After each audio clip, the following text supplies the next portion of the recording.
হেমন্ত কিশোৰ পাঠকৰ কবিতা হাবিয়াস। ভাল লাগে বন্ধুবোৰে যেতিয়া হাঁহি মাতি কথা পাতে। কিমান যে কথা থাকে 40 বছৰৰ পাছত বন্ধু এজনক লগ পালে। কথাৰ মহলা মাৰি মাৰি শেষেই নহয়, ওলায়েই থাকে যেন এখন ৰামায়ণ অথবা মহাভাৰত। দোস্ত, খবৰ কেনে? ইমান দিনৰ পিছত লগ পালোঁ। এতিয়া ক'ত? ল'ৰা ছোৱালী পঢ়ি আছে নে চাকৰি কৰে? মোৰ ছোৱালী এজনী চাকৰি কৰে, বাহিৰত থাকে। এতিয়া আমি ঘৰত দুটাই প্ৰাণী। তোমাৰ চেহেৰা কিন্তু বহু পৰিৱৰ্তন হ'ল, চিনিবই নোৱাৰা হ'লা। অৱশ্যে হ'বই, বয়সটো ৰৈ থকা নাই, বুঢ়াই হ'লো আৰু।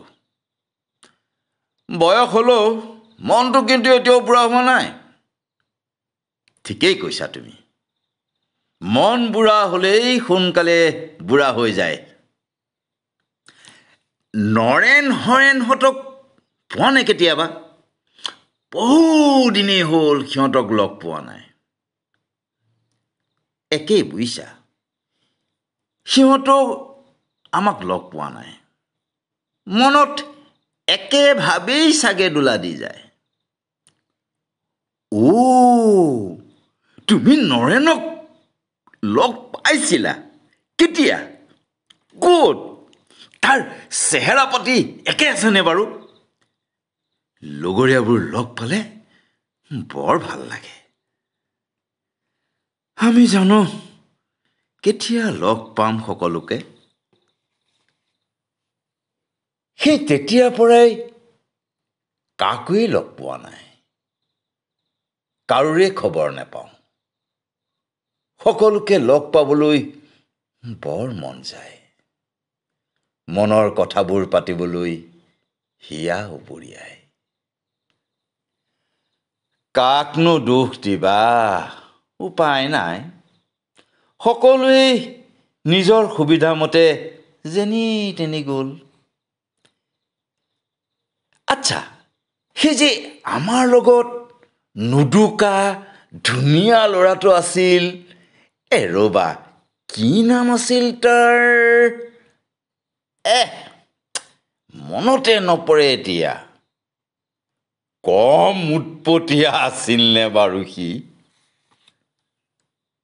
বয়সো হ'ল যে, কথাবোৰ মনত পেলাবলৈ জোৰ দিলেই একেবাৰে ব্ৰেইন লক হৈ যায় আজিকালি। তোমাক যে কিমান দিনৰ পিছত লগ পালোঁ, বৰ ভাল লাগিল বুজিছা।